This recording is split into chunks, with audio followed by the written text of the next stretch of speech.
A panic attack is a sudden, intense episode of overwhelming fear and anxiety. But there are several ways to help a person who is having a panic attack, which include grounding techniques and helping them get their breathing under control. In this episode, we'll discuss how to help someone during a panic attack, which include grounding tips, early warning signs, and most importantly, when to get help.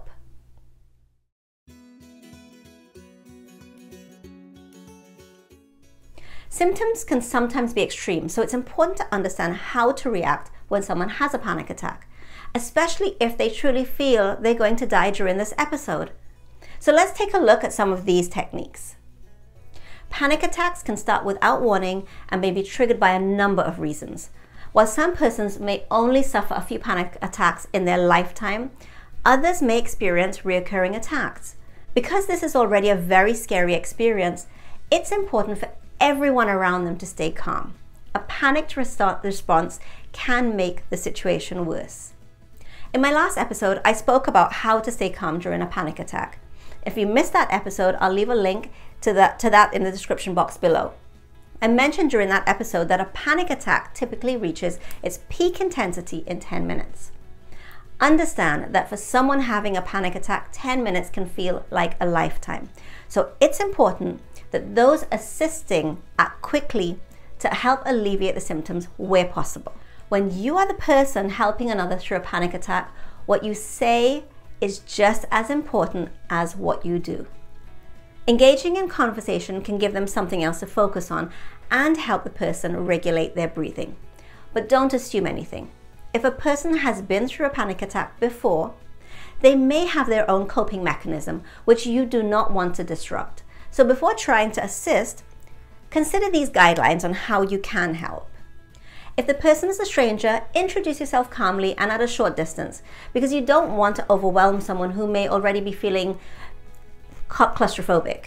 Ask the person how you can help or whether they mind if you help. Find out if they think they're having a panic attack and whether they've had one before. This may prompt them to remember how they dealt with a previous attack, if it's not the first time.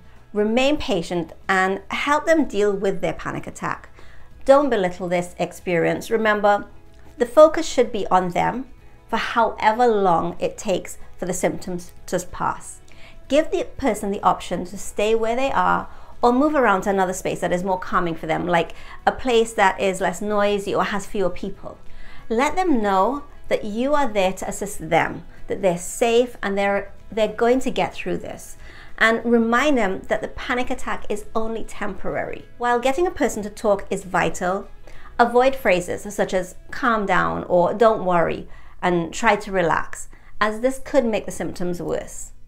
When a person has lost control of themselves and is oblivious to their surroundings, grounding techniques can bring them back to the present moment. I'll share 3 grounding techniques that I have found most helpful. Relaxing in a comfortable chair, as simple as it sounds, can be extremely effective. Gently making a person aware that they are sitting on a chair, maybe by just simply adjusting their feet comfortably on the floor, can help. Help them focus on breathing in and out slowly, counting from 1 to 10 out of order, or simply performing a mathematical calculation such as timetables can help give them something else on which to concentrate. Ask the person what day of the week it is or who they're with and where they are. This can also help you determine how disoriented they truly are.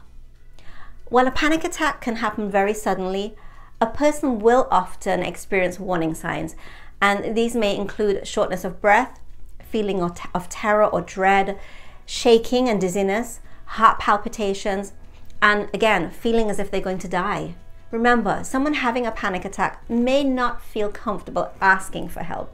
And although it may only last a short while, a person should get medical attention if they feel it's necessary.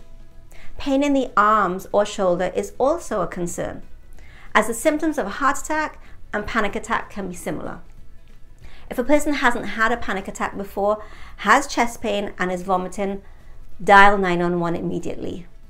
When a person has experienced a panic attack, it is important that they get their breathing under control. Don't give them a paper bag to inhale and exhale from, as this can make them pass out. Instead, You try breathing normally so that they can mirror your breathing pattern. And someone may feel embarrassed about having a panic attack, as well as finding it stressful. Your continued support and involvement can help ease their anxiety.